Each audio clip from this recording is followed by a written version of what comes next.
Okay, so Shavua Tov, everyone. We're going to do a special class for Pesach, and we'll do one class today, and hopefully we'll have a class next week as well. I'm traveling to China on very short notice on Tuesday, and I'm coming back Sunday morning. So let's go under the assumption we will have another class the next Sunday on Pesach as well. So stay tuned about that. Okay, so I sent a source sheet, and I am going to try to connect this a little bit to some of the things that we saw in Yeshua, specifically last week. But we're going to start with a little bit of an insight into the structure of the Haggadah. If there are any questions in general about the Haggadah as we go along, I'm happy to take a detour and to try to answer them. Pesach is always a good time, obviously, for asking questions and for clarifying things. But what I thought we were going to do, you guys can hear me and see me okay? Yeah, perfect. Okay. Just one second. I'm going to move this over here. There you go. Okay. So what I thought we were going to do, for those of you who have the sheets, those of you who are watching at home, I apologize that I wasn't able to send the sheet out. So we see the main part, or one of the main parts of the, take a step back. There are four mitzvot that we do on Pesach that are mitzvot from the Torah, and four mitzvot that we do that are mitzvot from the rabbis. Okay, there are a lot of mitzvot, but those are basically 8, 4, and 4. Won't go over all of them because we're a bit short on time. But one of the mitzvot d'oraita that we have on Pesach night is, of course, telling the story of the Exodus. And since we just saw last week the Joshua, before his death, giving two different historical accounts, and especially the last chapter giving this kind of major big picture overview of Jewish history through a very specific prism, as we discussed it last week.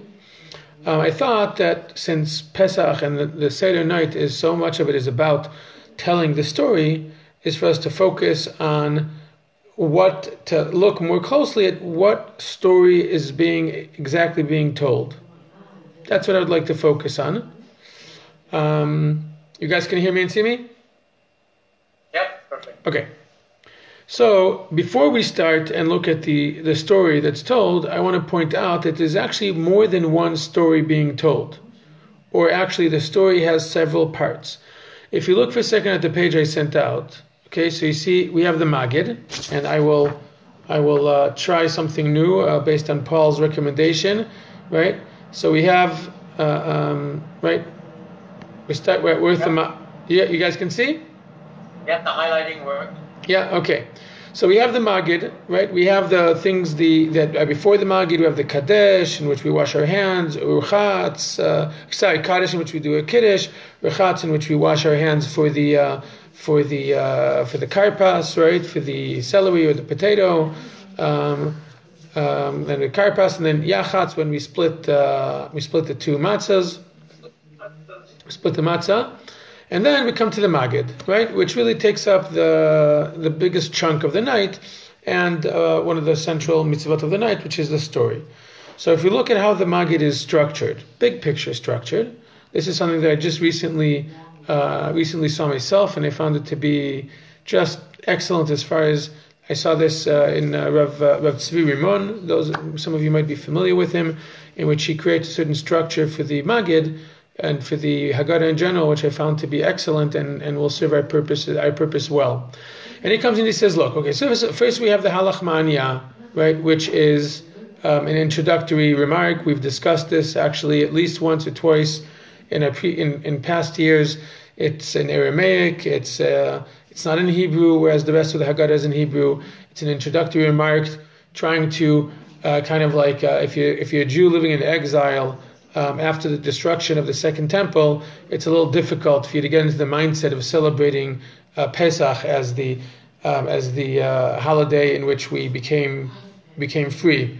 If you look closely at the words of the Halach Ma'anya, It basically says, yes, we know that we are in a poor situation. We know that we are in exile. But just like Hashem took our forefathers out of Egypt, next year we'll be in Jerusalem. Next year we'll be free. So Halach Ma'anya is an introductory remark. And then we see a very interesting structure that repeats itself throughout the Maggid. A lot of times when you read the Maggid, it really seems a little bit all over the place.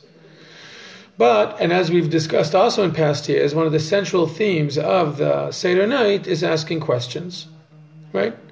We have the Manishtana, we have the 4 Kushiyot, we have the 4 sons asking questions, and we've discussed this as well. Also, why asking questions is such a central theme of becoming free, right?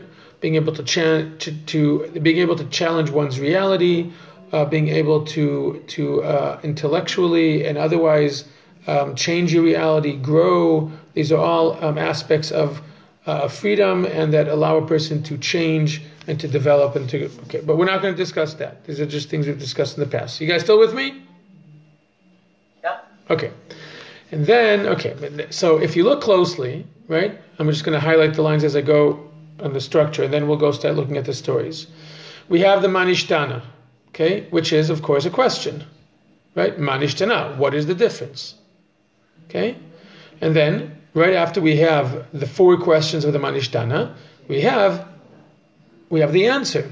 Avadim Hainu, we were slaves to Pharaoh in Egypt, and if God has not right, and we'll see that in a moment in greater detail. So we have the first question, and then we have the first answer. And then we have the story of the four rabbis, 5 rabbis sitting in Bnei Brak. But those are all that over there in that specific case. It's an example of something that was said in the story. So it's all part of the answer that's given to the 4 questions. And then we have the paragraph which cites "Blessed is the place." But Baruch Hamakom Baruch. Right? We all know that one, right? Hopefully. So we have this structure of question, answer, followed by praise. Right after that, we have the 4 sons. And the 4 sons is again a question, right? The wise son, what does he say? The wicked son, what does he say? The simple son, what does he say? And each one of those sons is asking a question, right? The wicked son, what is this work that you do? You and not him. Da da da da da. And what does the wise son say? What are all the rules and laws and edicts and that you do, right? These are all questions. So this is question number 2 in the mouth of the sons. And then we have the story. We have the answer. From the beginning, our forefathers were idol worshippers, and then God took Abraham from. It's actually what we saw last week. It's a quote from Joshua. Took them and brought them to the land, and he gave Abraham Isaac, and he gave Isaac, Jacob, right? So that's answer number 2. And then we have a paragraph which is Baruch Shomer Havtachato. Blessed is the one who keeps his promise. So again, we have this 3-layered process of question, answer, followed by praise. Then we have Tse'umad, right? Ma bikesh Lavan ha'arami la'asot. Go out and learn. What did Lavan the Aramite want to do to our father, right? That he's worse than Pharaoh, than Pharaoh. Pharaoh wanted to kill only the males. Lavan wanted to kill everyone, right? And then there's this long, taking every single sentence, word or phrase of that story and doing a medrash on it and extrapolating all kinds of things from it. But over there also, we have a question. What did Lavan the Aramite want to do to our father? That is a question. Followed by, go out and learn. That Lavan wanted to destroy everyone, but God did not allow him. And just like Lavan wanted to kill us, so in every generation, they want to destroy us. In every generation, God is the one who protects us. That's a story. That's an answer. It's an answer to a question in the form of a story, right? And then after that, you have how many degrees of good. You have that which is also again praise. And then we have the last set of the last set of the same structure, which is Rabban Shimon ben Gamliel comes and says, right, anyone who did not do one of these, did not say these three things in Pesach, did not fulfill his obligation. And now what does he say? He asks the question, this matzah that we eat, for the sake of what? Why do we eat it? We eat it because our forefathers did not have enough time for the bread to rise. This Pesach that we eat, why do we eat it? Because when Hashem hopped from house to house, he killed the Egyptians and he saved our houses. This maror that we eat, why? So these are all questions, right? So we have a set of questions, and then entangled in them we have a set of answers, and then we have, again, if we were doing this, like we would open up each paragraph and see it there, but you can check afterwards to see that the structure actually works. And then it goes on to say, therefore we are obligated to thank God for that He took us out of Egypt and He brought us to the desert and He gave us the Torah and then follows Dayenu. So 4 times we have this basic structure of Magid, of question, answer, praise. So that in itself, I recently came across this and I found it to be wonderful, simply because the Magid seems, it seems at face value to be very messy. But when you look at it like this, and then you go and compare and you look to find this structure inside, it actually is very, very apparent. It's right there. Okay, I'm done with my monologue. Now, I wanted to share this insight with you before we continue. But any questions, comments, observations about this point?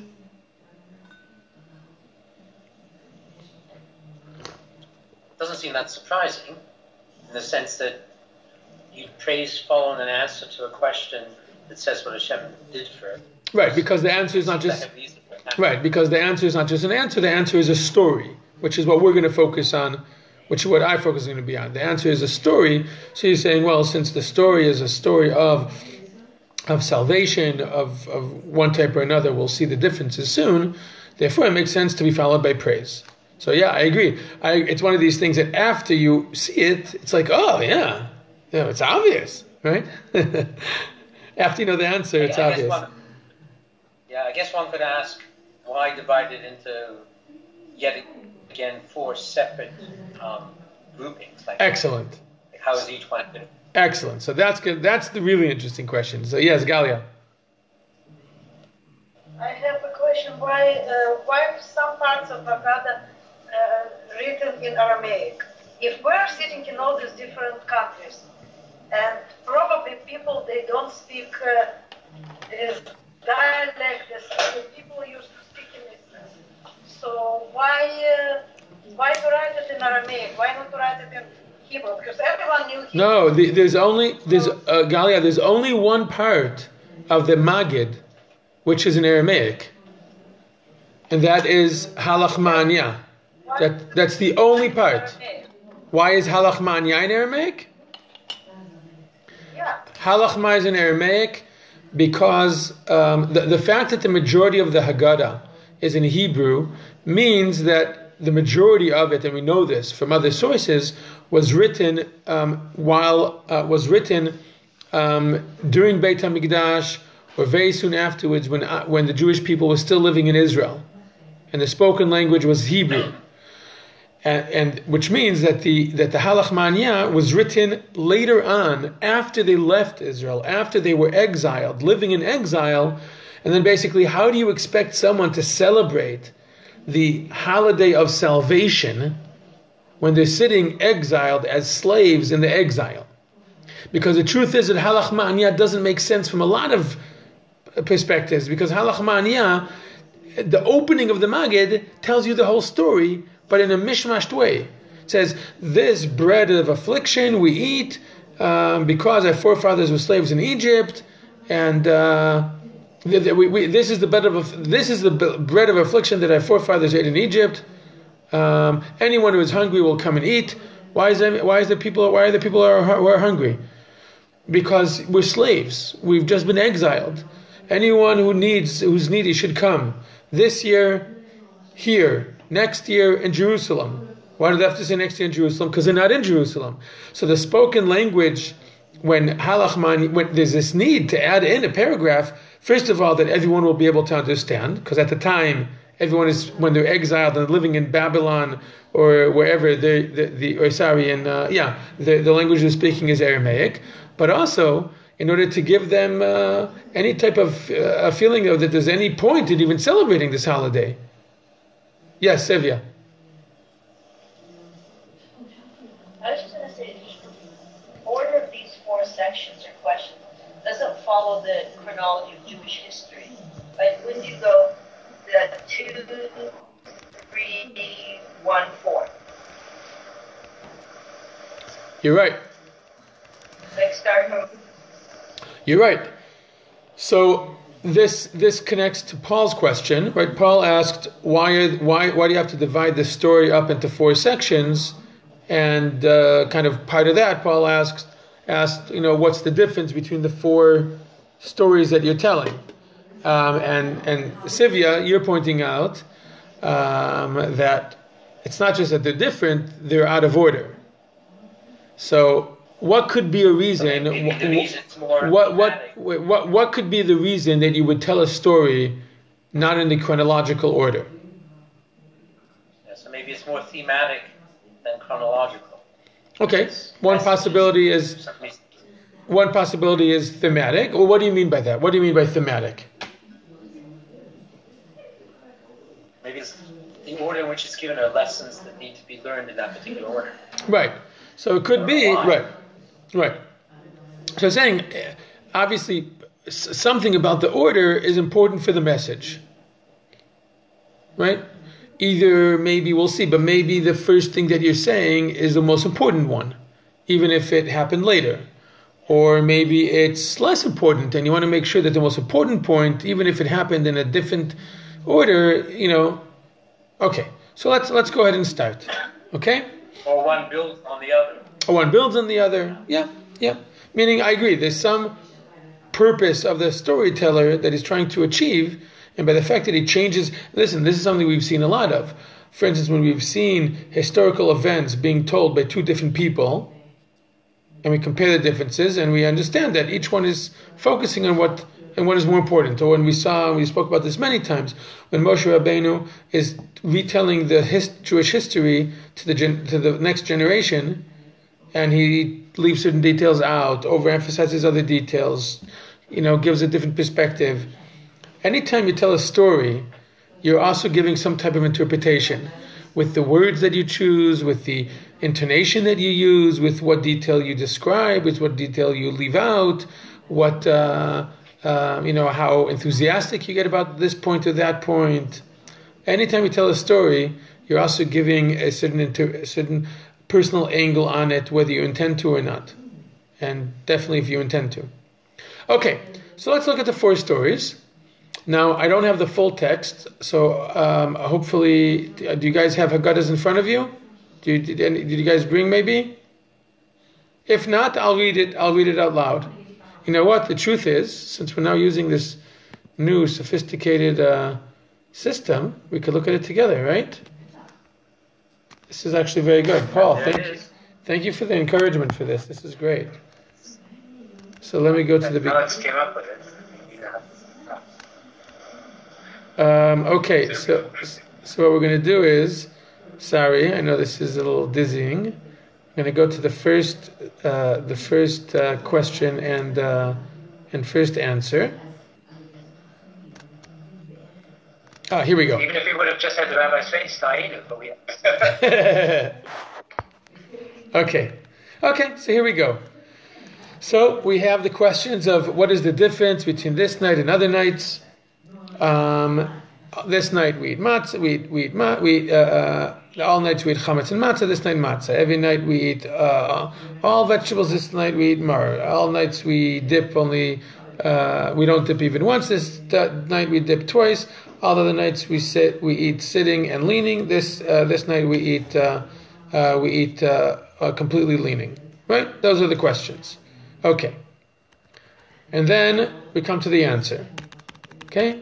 So what we're going to do is we're going to read the answer, and then we're going to read the second answer, and we're going to compare the two. And we're going to remember the first thing that Sivi already mentioned, the fact that it's out of order. Okay, so the answer says the following: we were slaves to Pharaoh in the land of Egypt, and Hashem our God. Here, you guys can see it. I'm over here. Yeah. Is it big enough? Should I, maybe I'll make it a little bit bigger? Can you guys see it? I'm sitting close and sorry. Can you make it bigger? Yes. Yes, let me make it a little bit bigger. Let me see if I can figure out how to do that. No, whoops. Just a second. Here we go.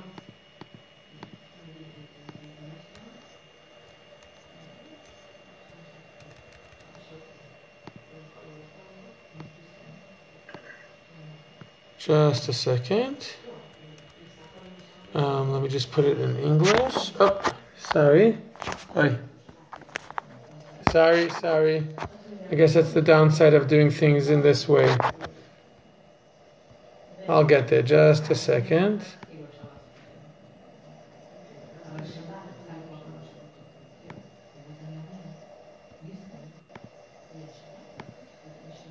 Here we go.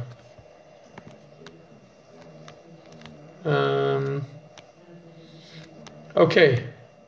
Now you guys can see a little bit better? Yeah. Yeah? Okay. Sorry. Wait. Okay. Wait, I have this little box here. Not sure what that is. Okay. Whatever it is, it is. Okay, so we were slaves to Pharaoh in the land of Egypt. And Hashem, our God, took us out from there with a strong hand and an outstretched forearm. And if the Holy One, blessed be He, had not taken our ancestors from Egypt, behold, we and our children and our children's children would all be enslaved to Pharaoh in Egypt. And even if we were all sages, all discerning, all elders, all knowledgeable about the Torah, it would be a commandment upon us to tell the story of the Exodus of Egypt. Okay, so really the story itself that we're being told here is actually very short.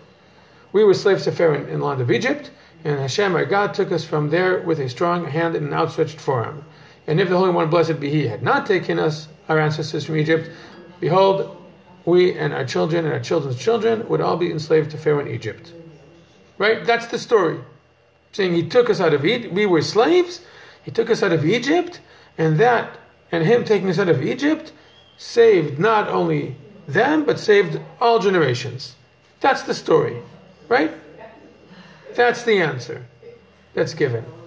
Okay? Now let's jump to the second question and second answer. So we're jumping to... No, I jumped too far.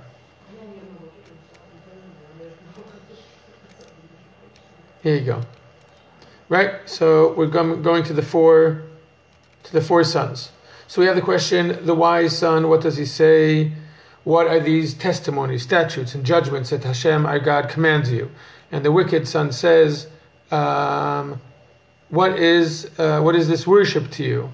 And the simple one says, what is this? And the one doesn't ask anything, right?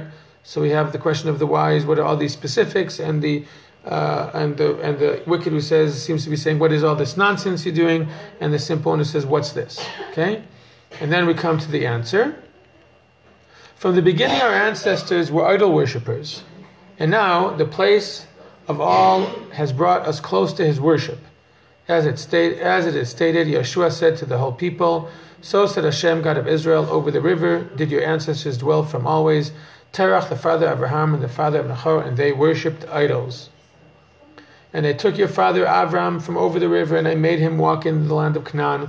And I increased his seed, and I gave him Yitzchak, and I gave to Yitzchak Yaakov and Esav, and I gave to Esav Mount Seir to inherit it, and Yaakov and his sons went down from Egypt. Okay, so we already have one difference between the two stories, and that's what Sivia pointed out, or a question, which is, why do they appear in the wrong order? Why not give this answer to the first questions and the first answer to these questions? So, what do we notice about the differences between similarities or differences between the two stories? Between we were slaves to Pharaoh in Egypt, and God saw and He took us out, and this salvation was not only for them but for all generations.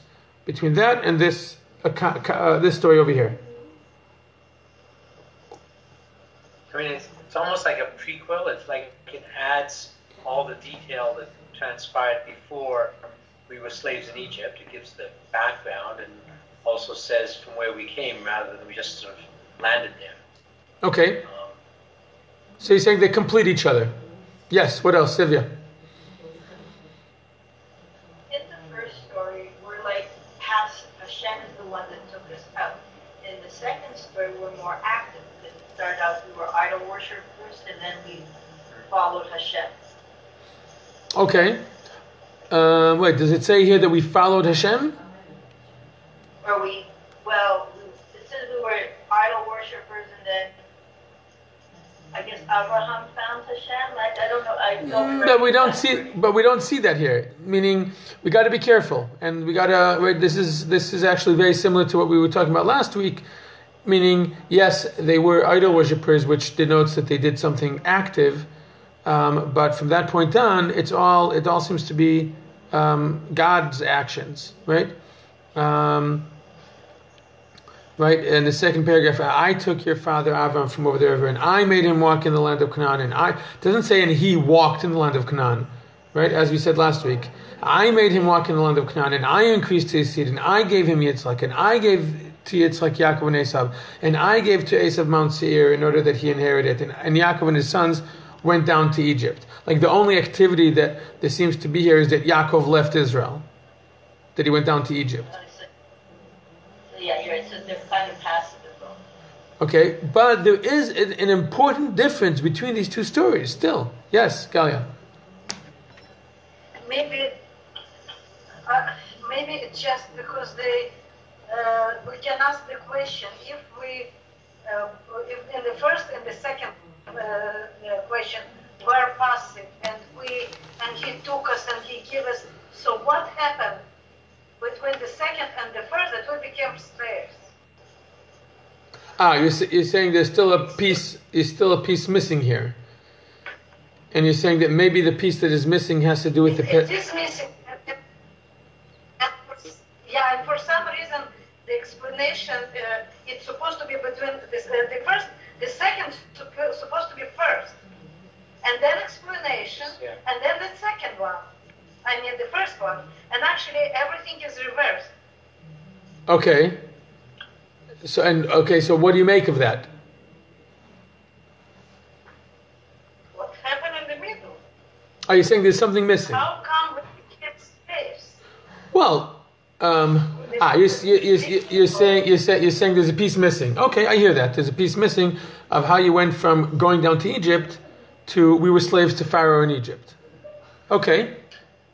Yes, Paul? I mean, one could suggest that the first one is basically just giving the story in the smallest nutshell possible, saying we were in Egypt and then Hashem took us out. Okay. And then someone might ask, well, how did we get down to Egypt? And then this is the answer. And I'm not sure whether there's another question that then says, how did you become slaves? And then that gets answered. Okay. So I don't know. It's very high-level synopsis. And so you're saying, no, okay. That from the perspective of like methodology of a live conversation, what you're saying makes a lot of sense. You ask a question, you get the immediate specific answer, which then many times leads you to say, okay, I understand what you said, but in that case, there's something else I don't understand, right? This happens a lot of times. You get an answer, you understand a specific point, but that leads you, one question leads you to another question. So you're saying, well, you asked, why do we do this? Well, we do this because we were slaves in Egypt and God took us out. Well, how did we get down to, what were we doing in Egypt? Okay.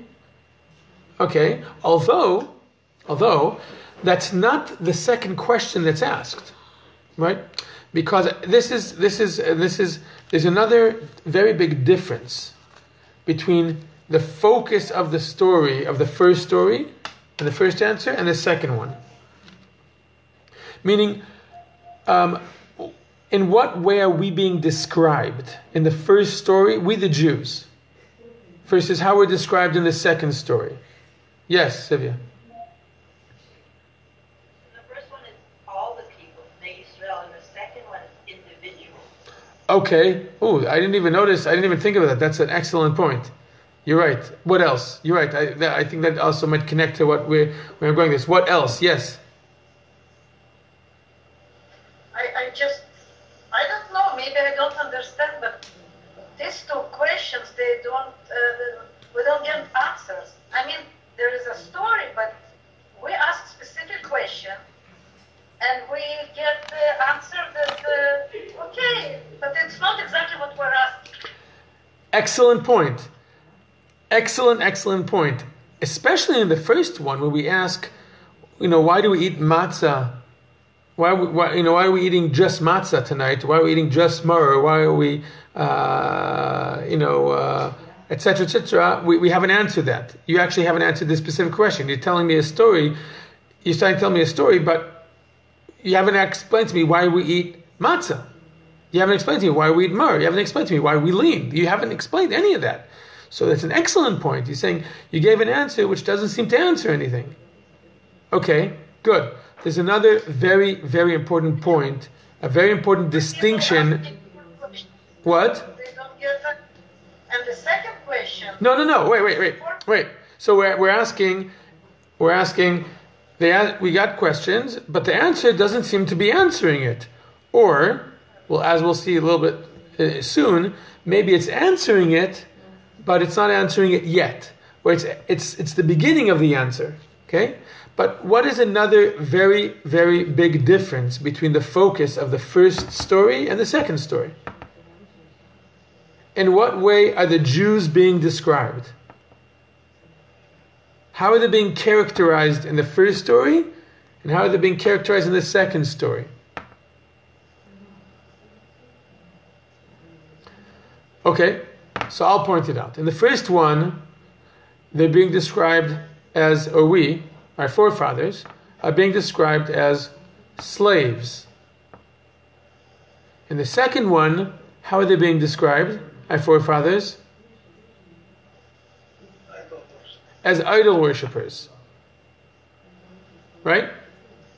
In the second answer, we don't even mention the slavery. The second answer, which, by the way, Galia, also over here, also the second answer doesn't seem to be answering the specific questions that were asked by the Chacham, the wise, the wicked, and the simpleton. They got very, very specific answers, local answers, and then you get a big answer, but that big answer doesn't seem to answer anything. But there is a very, very distinct difference. In the first one, where our forefathers were slaves in Egypt. And the second one is our forefathers were idol worshippers before they even got to Egypt. And somehow, that seems to be part of the story as well. Now, it could be that it's what you said, Paul, in order to explain how we got there. But why is that important? Meaning, it seems like something else is going on here. So, this goes back to the fact that I won't go into the whole thing. Okay, I won't go. There's a machloket in the Mishnah about where the story should start from. Okay, whether it should start from it basically says that the story needs to start from the low point. That's what the Mishnah says. That the story of the Exodus needs to start from the low point. And then there's a disagreement. What is the low point? Is it the fact that we were slaves? Or is it the fact that we were idol worshippers? Which is a very interesting deliberation. And the outcome was, the conclusion was, that in the Haggadah we're going to put both. Because one of those descriptions, or one of those stories, is a story of a physical low point, a physical slavery. And the other one is a spiritual low point, is a spiritual slavery. And of course, these two stories complement each other. And the truth is that if you look at the questions, and this is the beginning of an answer to your question, Galia, but only the beginning of an answer, it's not the full answer. If you look at the questions that are asked in the first set of questions, they're all very physical-oriented questions. Why do we eat? Every night we eat this, and tonight we eat this, right? Why do every night we don't lean, and this night we lean? Why do this night do we dip twice, and every other night we don't dip at all? These are all very, very physical. These are all things that have to do with eating food. This is very, very physical. And it seems that corresponding to that comes an answer about, well, because we were slaves in Egypt. There's an answer which includes the physical, what's what I'm looking for? Servitude or what do you call it? Slavery. Right. What? The physical slavery. Yeah. And Galia, this is the beginning. This is the beginning of a direction. It's not an answer, it's not a full answer to your question yet. We'll get there. Meaning your question of how does it actually answer the specific questions. But we see that the answer is in the same realm of the questions.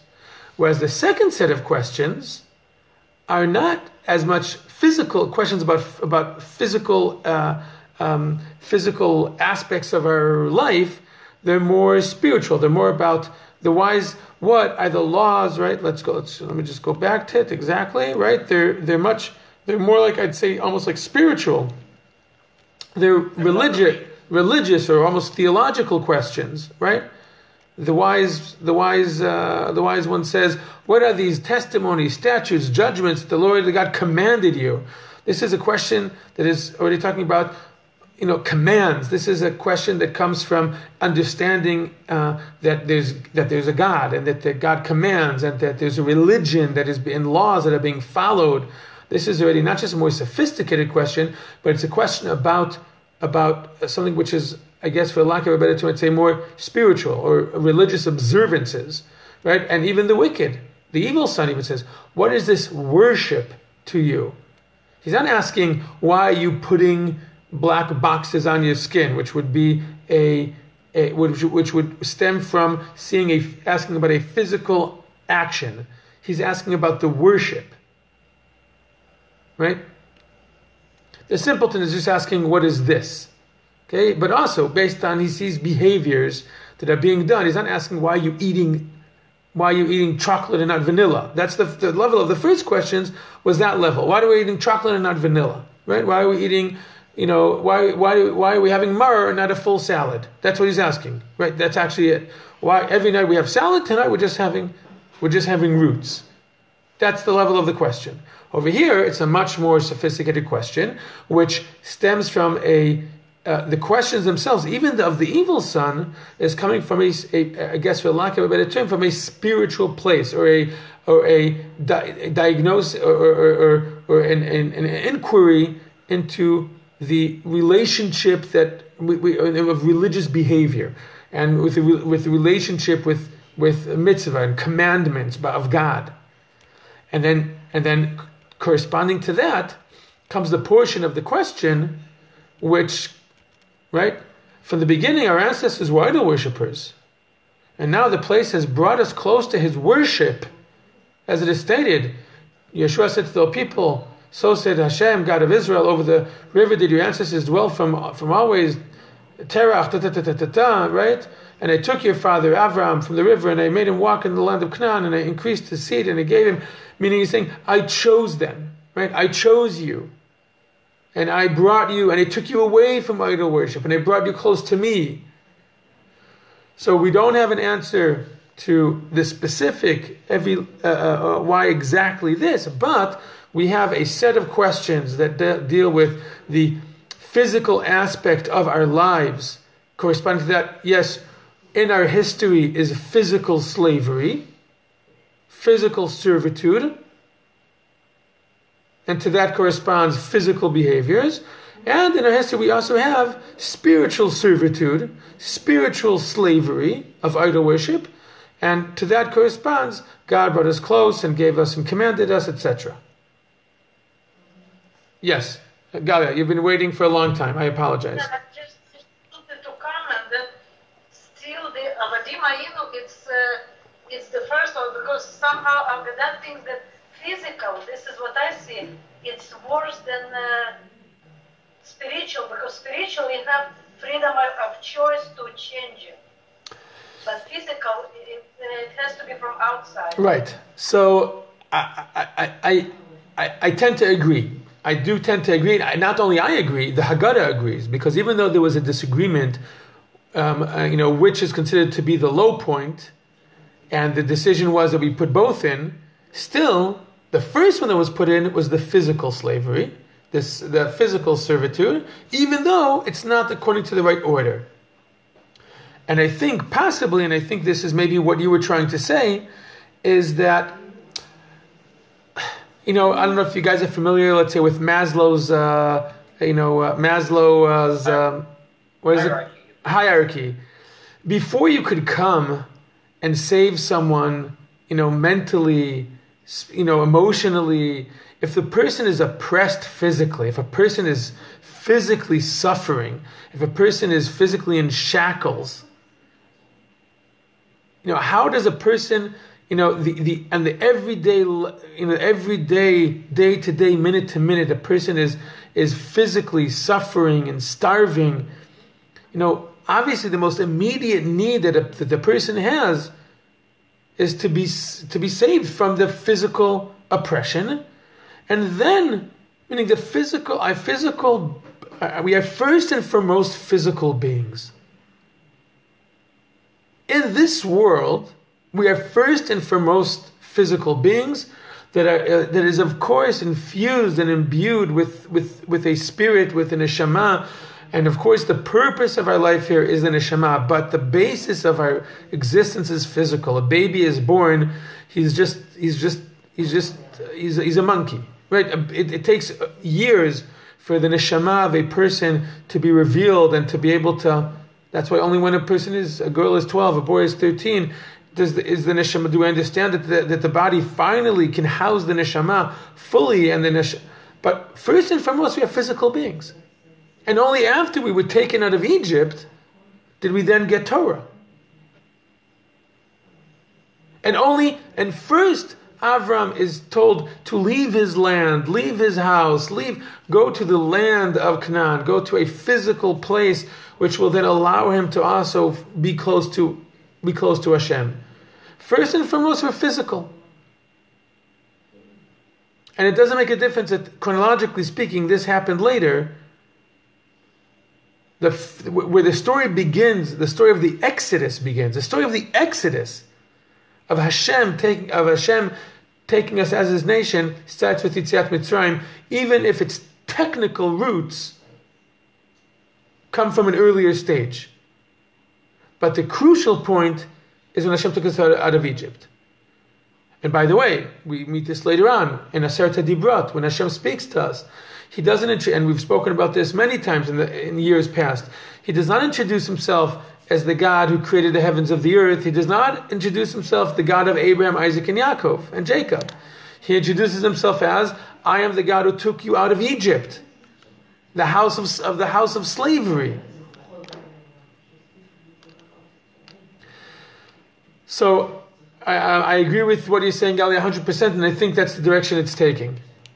And it's a lot easier to also explain and to feel the salvation and to feel the gratitude, which we then see as praise, for the physical salvation that we experienced, because it is very clear cut, versus the spiritual salvation, which might be even more important, but is a lot less measurable, a lot less definitive and concrete. Yes, Paul.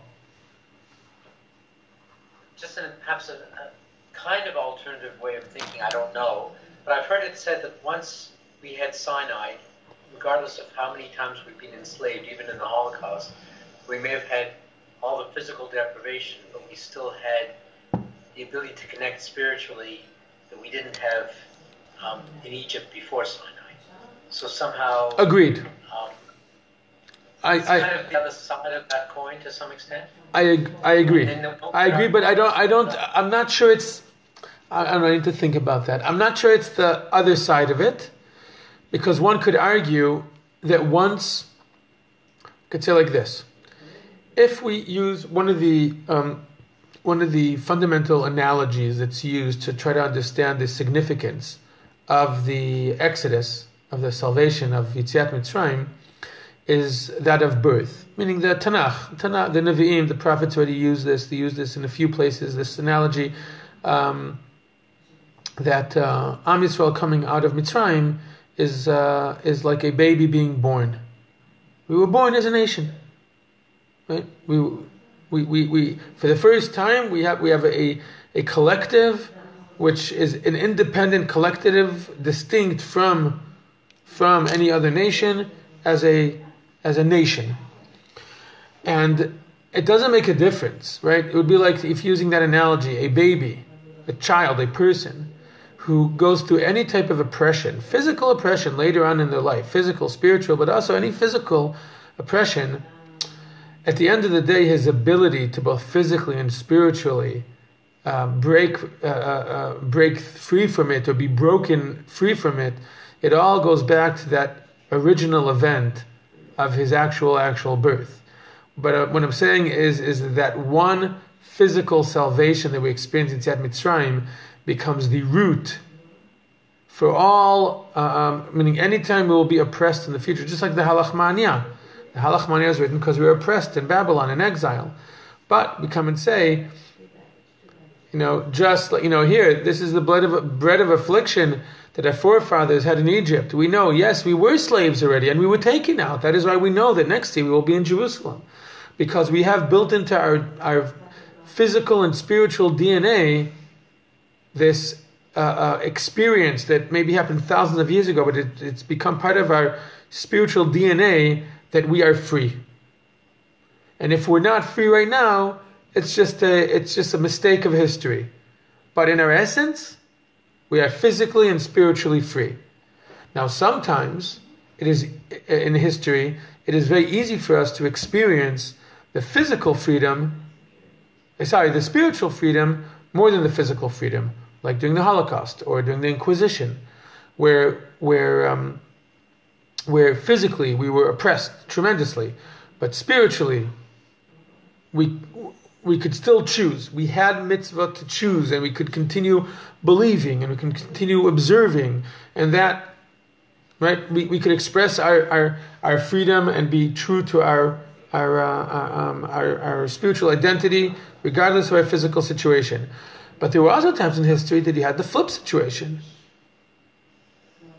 where we were physically free, but spiritually oppressed, like during the time of Hanukkah, time of the Greeks, as one of many examples, or during the Enlightenment era, jumping to the 17th century, where the emancipation began and Jews were starting to gain civil rights slowly, in some places more, some places less, and they're experiencing more freedom that they've had in over 1,000 years. But spiritually, they're leaving by the droves. But because of that, I'd say almost like primordial event of Yetziat Mitzrayim, the physical salvation, which then allowed us to also then experience the spiritual salvation, all the other events in history that don't fit with that are almost like a coincidence, a mistake of history, that it's only a matter of time until it's balanced out and it's fixed. Now, I do want to point out, because we only have a couple more minutes, I do want to point out we have a third set of questions and answers. We're not going to read the whole thing now, because we don't have time for it, because I do want to do the fourth one together. So the third one, the third set of questions and answers, and by the way, and Paul, you pointed this out, that it's an interesting, that just the mere fact that there's another set of four, right? We know that there's a lot of fours in the Haggadah, 4 cups of wine, 4 questions, 4 languages of salvation. There's the theme 4 comes over and over and over and over again, and also the Haggadah itself is built with this foursome of 4 sets of these triangle stages structure. So then we have the question of here. What did Lavan the Aramean seek to do to Yaakov, our father, right?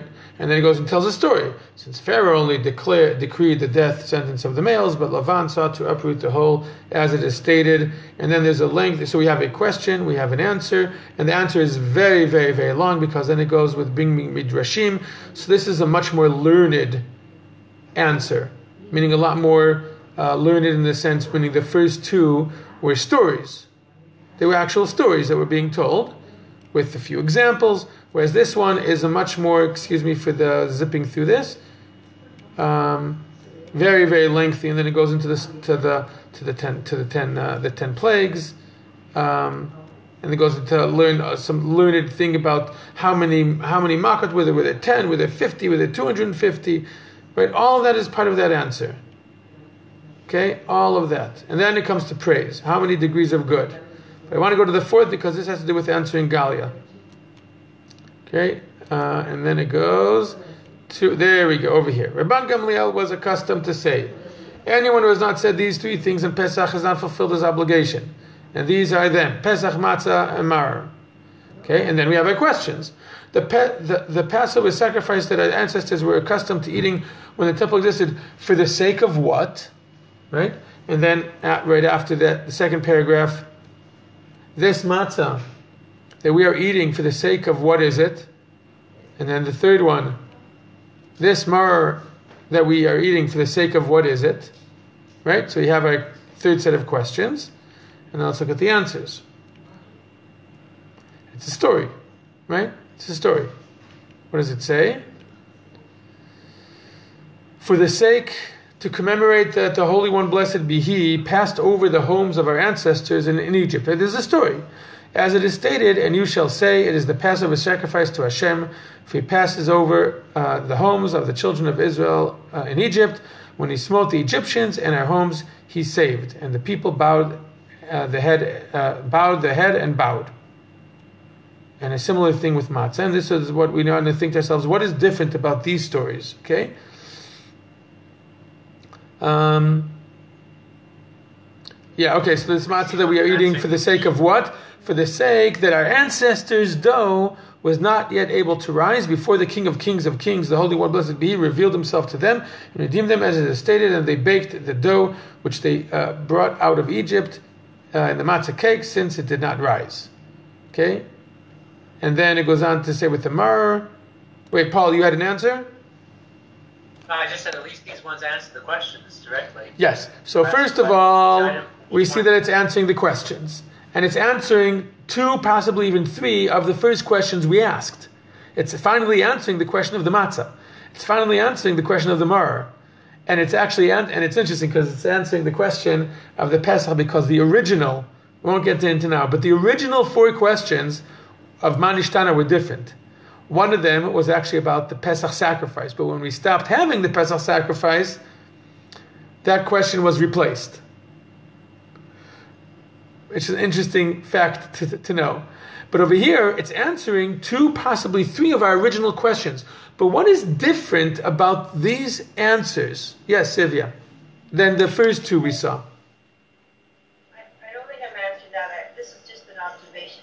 In the first 2, there was 4 questions built into 4. Like there's Arba Kushiyot, Arba Banim, and in this one there's only 3 parts. Right. Pesach, Matzah. So it's just an observation. Right. Yeah, you're right. It is interesting. We would expect it to be 4. I wouldn't be surprised if there's some, ancient version of the Haggadah out there that actually has 4 here as well, but I'm not familiar that there is one. So I think what is different here is we are playing a much more active role. We are answering the questions, right? Here we go. Let's look at the Pesach answer. for the sake that the Holy One, blessed be He, passed over the homes of our ancestors in Egypt, as it is stated, and you shall say, is the Passover sacrifice to the Lord, for Hashem passed over the homes of the children of Israel when He smote the Egyptians, and our homes He saved. First of all, meaning, and the people bowed the head and bowed. There seems to be, just a second. There seems to be much more personal. The answer is being given in the first person. And it's much more evident with the matzah. So what does it say? That our ancestors' dough was not yet able to rise before the King of Kings, the Holy One, blessed be He, revealed. This is not our forefathers. This is not our forefathers. This is us. This is being told in the first person. This is this is very specific. And I think, and we see it also with the Mar. I think, and this may be the answer possibly to what Galia, what you're asking, I think what it's doing here, and it's, like I said, to some degree it's circling back to the first 3-4 questions. It's saying, look, right, we were sure that the first answer given didn't answer the first question. It's saying, look, the matzah that we're eating, it has to do specifically with this story. And it's basically trying to say, look, if you look hard enough, all of our observances, all of who we are, all of our customs, they all are rooted back in the experiences that we had during either the physical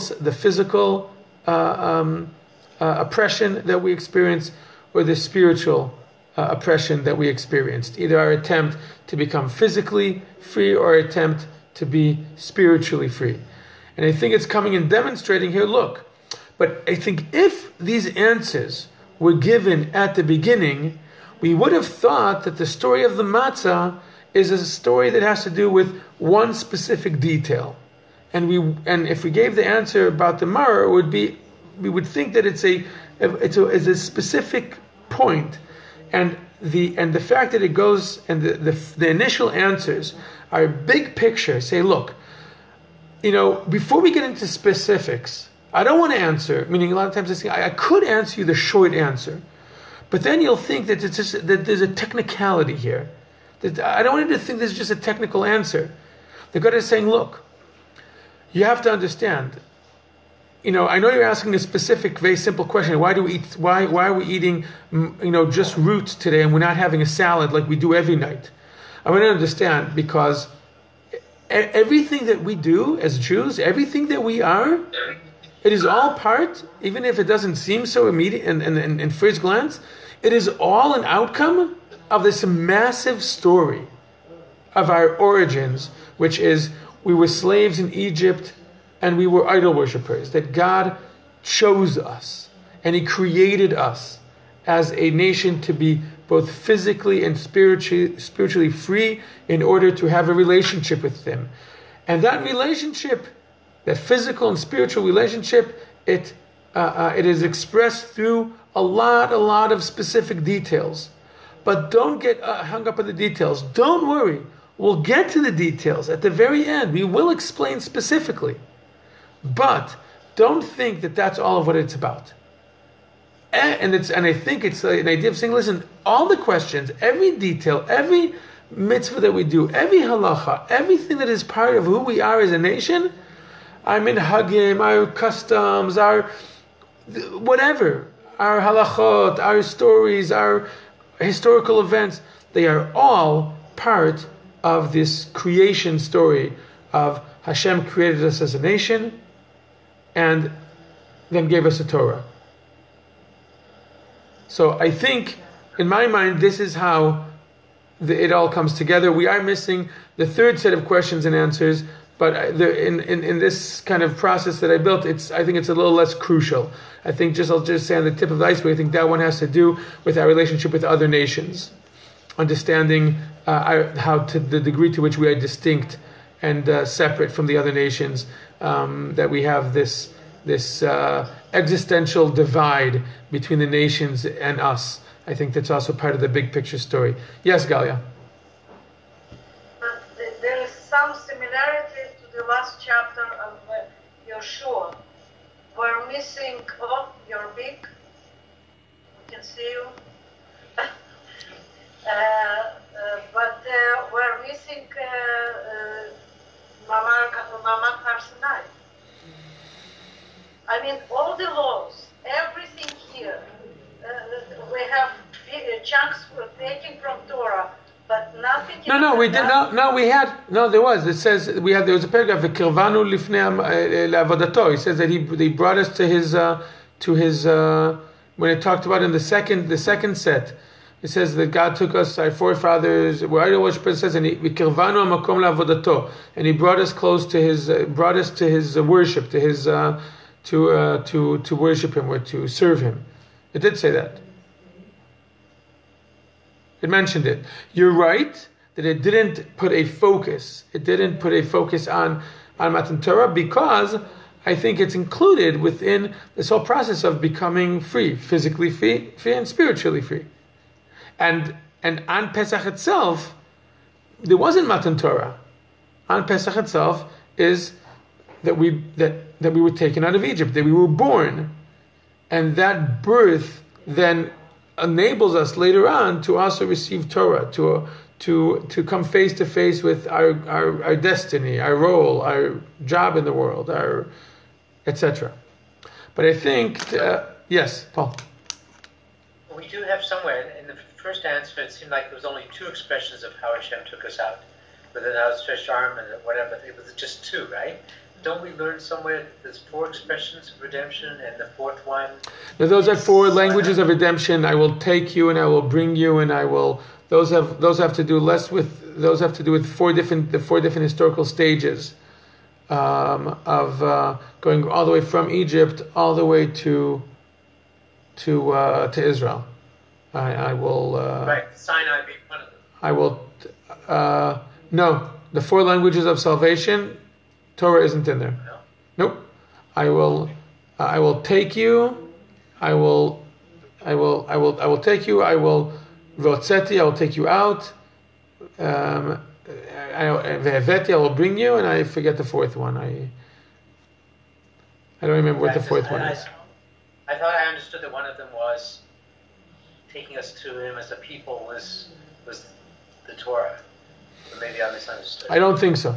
I don't think it's explicit. I think it's. No, it's not explicit. I think it's a. What's what I'm looking for? I think it's almost like obvious. It's understood that is part of the process. It's not one of the four languages. Okay. So hopefully we got a little bit of just the technical structure a little bit, which to me when I saw this was fascinating. But then the question that interests me more is, okay, if there are four different stories here, what is the significance of what role does each one play? And I think we demonstrated it also fits in with the almost like the didactics of the Haggadah, of the Magid, but also with what it's trying to achieve as far as the value and the message it's trying to achieve throughout the night. Okay, and with that, I wish you a Shavua Tov. What? What about you? It'd be nice to get out of the house. Okay, so let's say that tentatively speaking, we'll have a class next week, but I will confirm it one way or another. Okay. A couple of days before. And if we do, should we bring a Haggadah? Yakesh can let us know. Hi. This is my niece who's visiting us here at 12:15 at night. Yes, Paul, what was that? I just said, if we do, should we bring a Haggadah with us? I will let you know. I will let you know. Okay. Shavua Tov. Take care. Have a good week.